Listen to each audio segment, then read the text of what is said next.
A 64-year-old man is behind bars for setting fire to his special needs wife inside their home. At 7:39 p.m. on Tuesday the 24th of October, authorities responded to a call about a patient being treated for severe burns at Phoebe Putney Hospital in Albany, Georgia.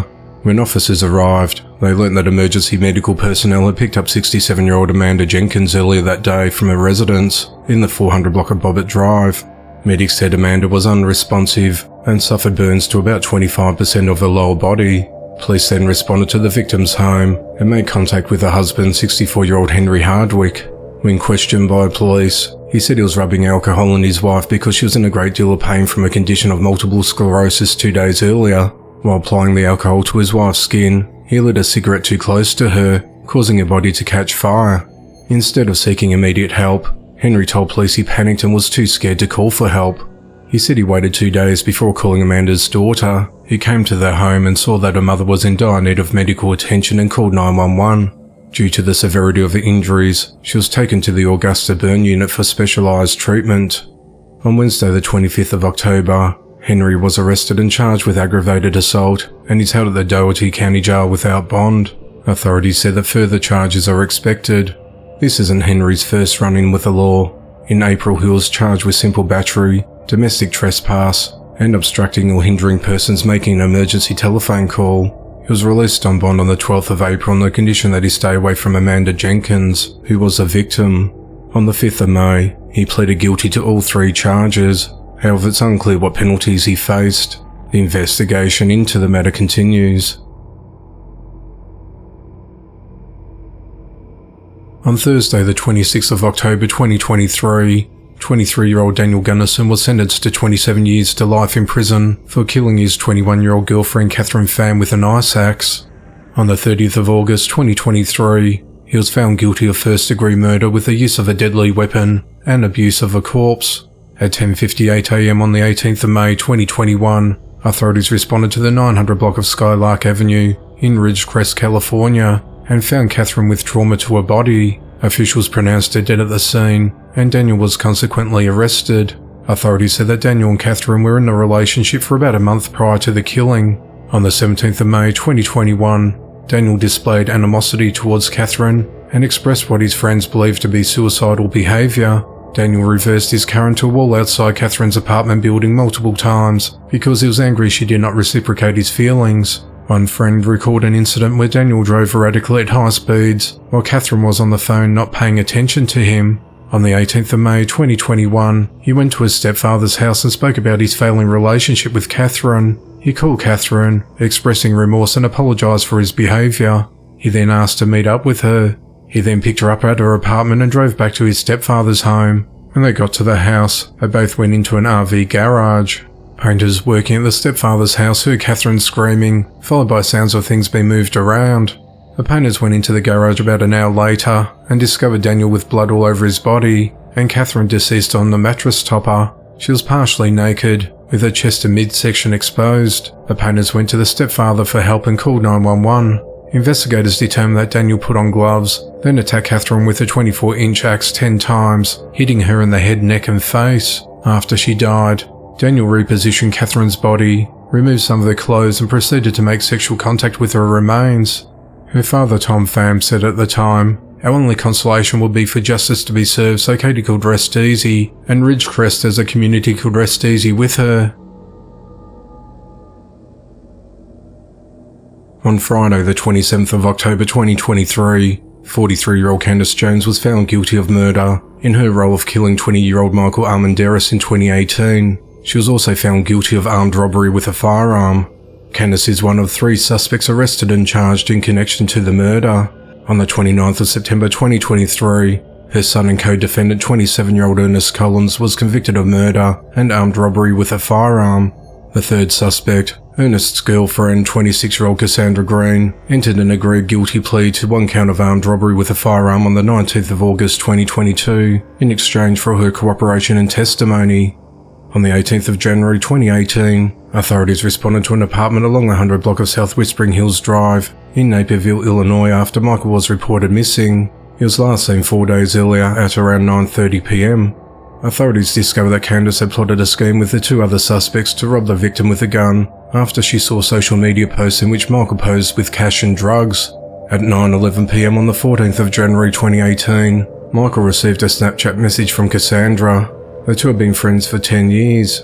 She told him that she was waiting outside and they were going to drive to Walmart to steal a bottle of alcohol.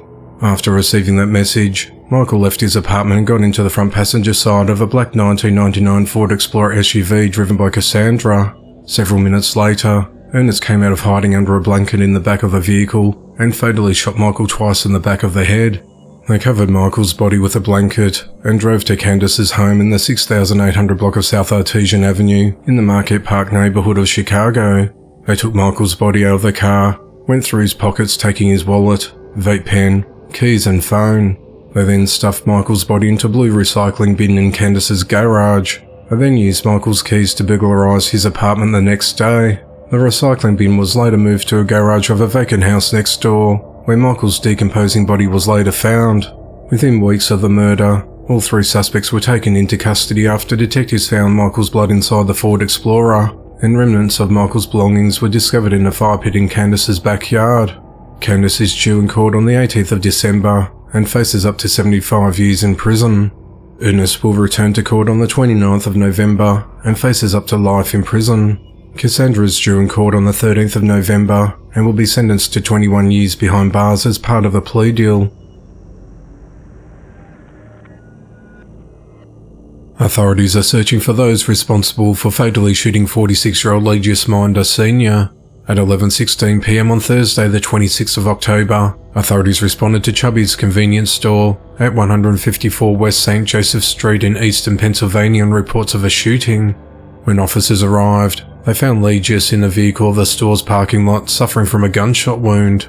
Legius was transported to a local hospital, but was pronounced dead at 7:45 AM the next morning. Police said they're looking for a silver Chevrolet Traverse with tinted windows, which fled north on St. John's Street after the shooting. Authorities said that they suspect the Chevy SUV was occupied by more than one person. Police said they believe the victim was known to whoever was responsible for the killing. They also said they believe the victim was the intended target, and it was a targeted attack. The motive of the attack is unclear, as the investigation into the matter continues.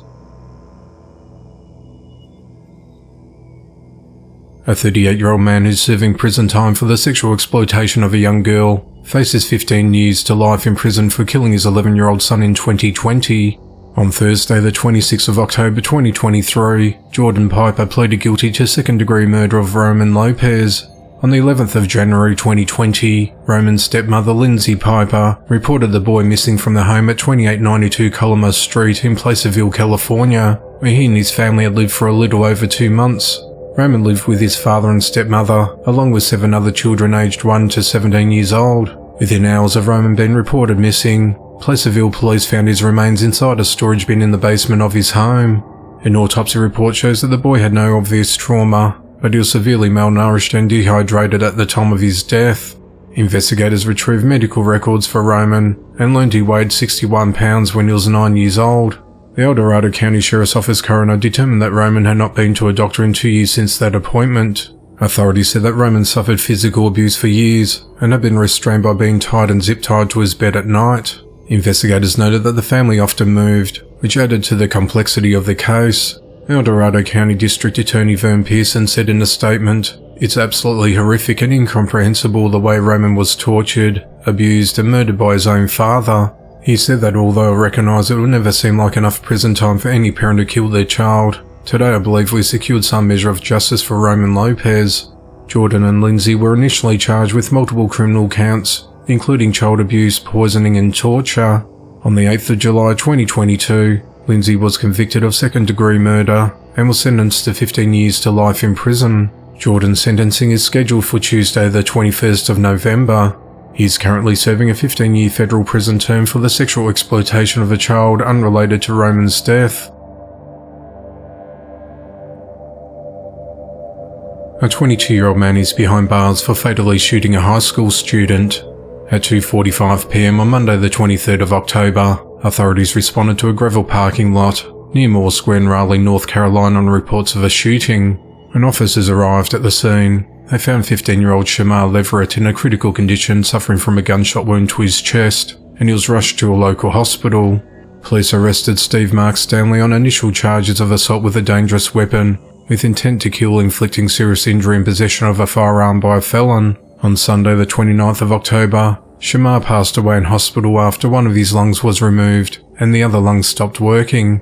Shamar's mother, Jasmine Leverett, said her son was a student at Leesville High School. She said that Shamar and Stanley did not know each other and was shot after Stanley confronted his 12-year-old friend and Shamar stepped in to defend him. It's unclear what the confrontation was about. Shamar's father, Tracy Montague, said that Shamar had a close call recently after being shot 2 weeks ago at an apartment complex. Tracy said he got his son a bulletproof vest for his protection. However, Shamar left the vest at home on the day he was shot. Stephen's charges have since been upgraded to include a count of murder. He's held at the Wake County Jail without bond. Stephen has an extensive criminal history. He was released from prison in August after serving time for felony breaking and entering. He had several prior convictions for robbery, larceny and drug possession. The investigation into the matter continues.